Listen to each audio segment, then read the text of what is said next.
আমরা আজকে কোম্পানিগঞ্জের সাদা পাথর নিয়ে এই মানববন্ধনে আমরা প্রতিবাদ জানাচ্ছি। রবীন্দ্রনাথ ঠাকুর এই সিলেটকে বলেছিলেন সুন্দরী শ্রীভূমি।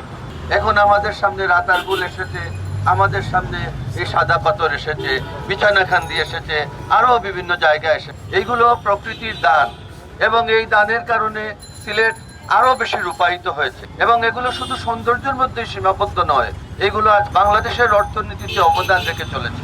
পর্যটন শিল্প ছাড়াও নানাভাবে অবদান রেখেছে। গত রাজনৈতিক পরিবর্তনের পরপরই এক এক সময় এক এক দল সামনে এসে এইগুলোকে লুটপাট করে নিয়ে যায়।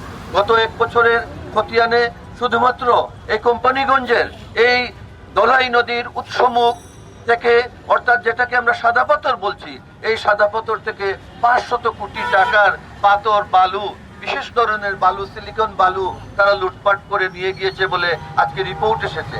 কিছু কিছু লোক বলছেন যে পাথর তুলে নিলে ক্ষতি কি, ভারত থেকে সেইগুলো পড়ে যাবে। এই যুক্তি সম্পূর্ণ ভিত্তিহীন, এই যুক্তি সম্পূর্ণ মিথ্যা।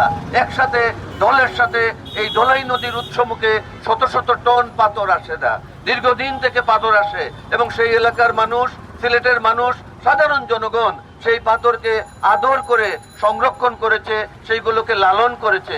কিন্তু আজকে সেই আগলে ধরা দুর্বৃত্তদের কারণে তাদের পক্ষে সম্ভব হয় না এই জনগণের পক্ষে।